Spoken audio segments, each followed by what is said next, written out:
¿Qué es el contexto?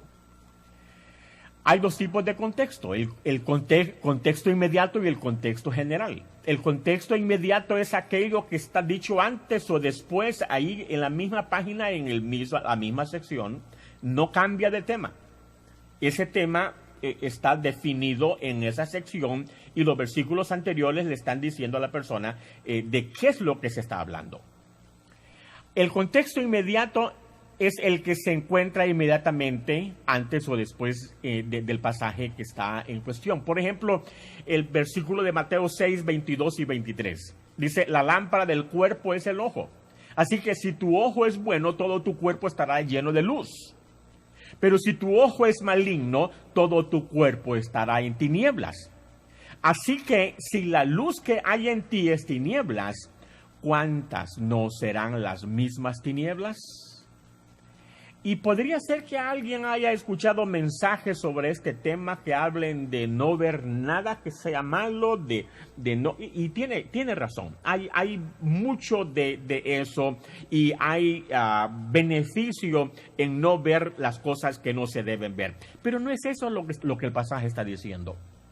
El pasaje está hablando de una cosa completamente distinta.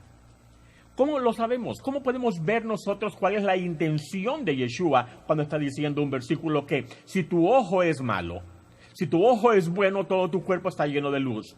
Pero si tu ojo es malo, maligno, todo tu cuerpo estará en tinieblas. ¿Qué es lo que se ha dicho de ese versículo? Que hay tantas cosas que el ojo puede ver que pueden afectar al cuerpo, a la vida, a la persona. Estamos de acuerdo, pero ese no es el sentido del versículo.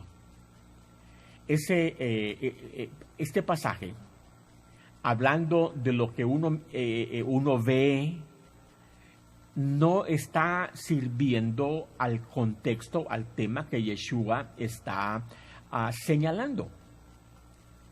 ¿Está el pasaje realmente hablando de lo que uno ve? ¿O el tema recurrente desde el versículo 19 hasta el 34 está hablando de la persona que se deja dominar por el amor al dinero? Pero ¿qué es el ojo malo? Ese era un modismo, una forma lingüística de decir algo que no necesariamente es expresado si uno analiza la frase literalmente. Por ejemplo, en español tenemos unos modismos como tirar la toalla, rajarse, echarle la vaca. ¿Cuántas veces no ha oído usted esos modismos? Entre otros. Nadie podría hacer una doctrina en lo que esas declaraciones expresan en su forma literal. Por ejemplo, tirar la toalla. ¿Qué es tirar la toalla? Usted no puede imaginarse a alguien tomando una toalla y tirándola. ¿Cuántos errores podríamos haber evitado nosotros si nos diéramos cuenta que hay versículos bíblicos que sacándolos del contexto dicen una barbaridad? No literalmente hablando, pero en el sentido en que altera enormemente el concepto. En lo que respecta a Mateo 6, 22 y 23, si no se toma en cuenta el contexto, la persona quedará libre de ubicar ese versículo en donde le parezca apropiado. Pero debe saberse que esa no fue la intención del mensaje cuando el versículo fue dado. Ahora, si leemos el contexto y vemos que en toda esta sección se refiere a la gente que ama al dinero y que hace lo que tiene que hacer con el propósito, el afán de la obtención del dinero.